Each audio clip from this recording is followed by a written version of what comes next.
faked my death. Or at least that was the plan. And the plan was perfect. Clean. Untraceable. Right up until the moment a man reached into a lake and pulled me out of it with the grip of someone who had already decided I belonged to him. But I'm getting ahead of myself. My name is Baek Seorim. And before you understand what I became, you need to understand what I lost, because everything that followed, every terrible and magnificent and ruinous thing, began with a text message at 6:47 p.m. and a phone call at 7:23 p.m. 36 minutes. In 36 minutes, my mother went from planning spinach for dinner to being covered by a white cloth in a hospital corridor. In 36 minutes, the only person in the world who had ever looked at me without calculating my value simply stopped existing. I was 19. I had no one. And grief, I discovered, is not the loud, devastating thing people describe. It is quiet. It is the funeral parlor too warm in summer, incense burning down to ash, strangers debating whether your mother's death was an accident or something else while you sit 3 feet away searching for a missing floor cushion because your mind needs something small and findable to hold on to.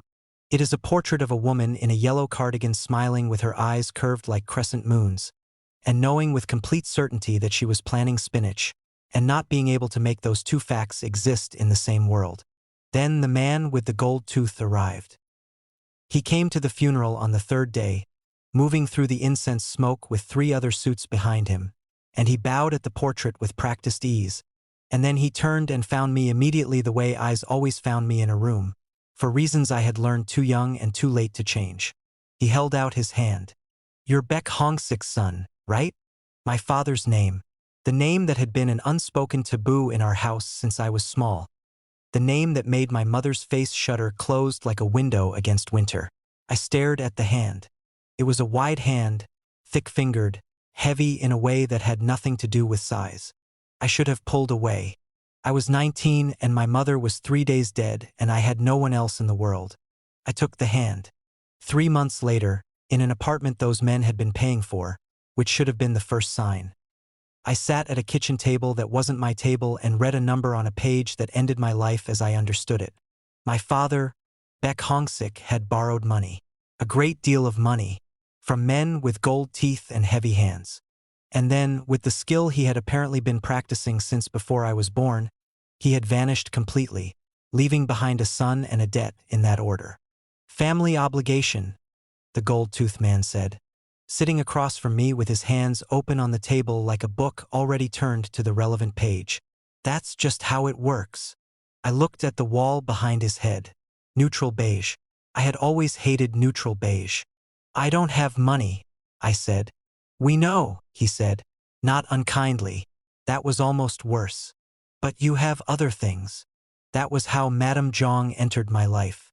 She was small, precise, silver-streaked, and she spoke about human transactions the way other people spoke about weather, descriptively, without judgment, with the simple understanding that conditions exist and one adapts.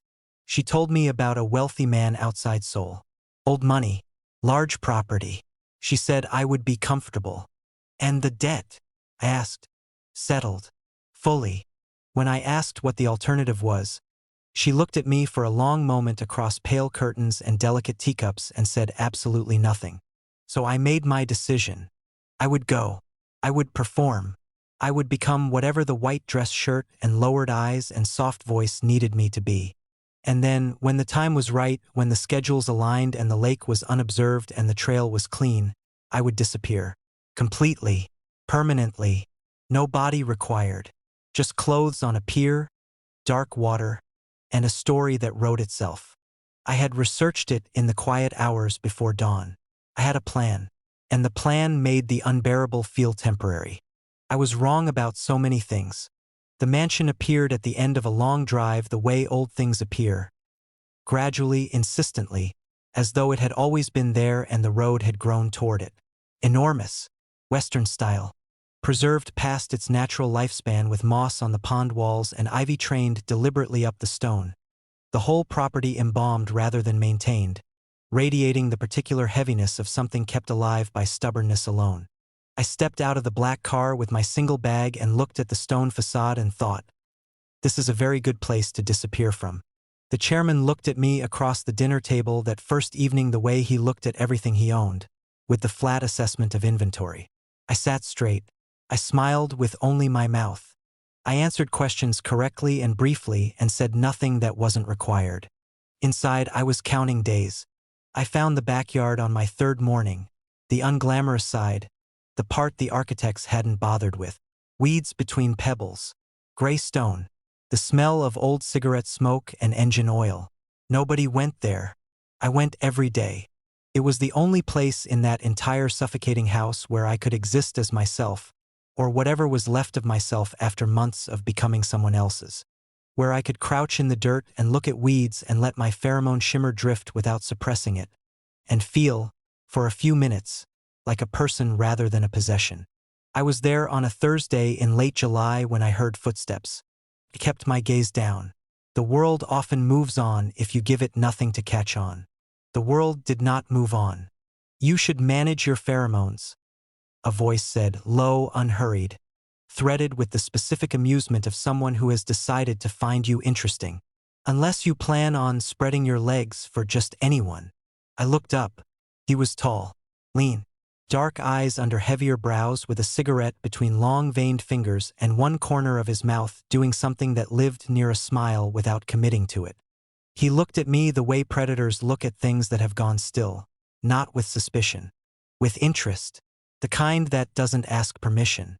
I told him he looked like he had nothing better to do. He seemed genuinely, completely delighted by this. I stood up, brushed my shorts, and walked away without looking back, feeling the weight of his attention on my spine all the way to the door, like sunlight through glass. Directional, warm, entirely capable of burning. I learned his name that afternoon from the servants' careful silences. Ryu Yeonho, the chairman's eldest son, returned from overseas on vacation. His room was directly above mine. I told myself I had one more week. One more week and the plan would be clean and I would be gone and none of this would matter. Then the chairman called me to his study. He spread photographs across the dark desk between us. My mother, her car, a mountain road with a broken guardrail at the edge of a cliff. Bank accounts with deposits traced through channels I didn't fully understand but felt immediately, the way you feel something before your mind catches up to what it means. The accident wasn't an accident. Arrangements had been made. People had been paid. I had been kept from knowing this because my not knowing was useful. It kept me compliant, kept me performing, kept me sitting across dinner tables with practiced smiles while the man who had orchestrated my mother's death watched me over a roasted chicken. He told me this with his hands folded on the desk, in the tone of a man settling an account. I walked back to my room. I sat on the edge of the bed and looked at my hands. They were not shaking, which surprised me. I thought about the text message. Spinach tonight, 6:47 p.m. And then I walked to the lake.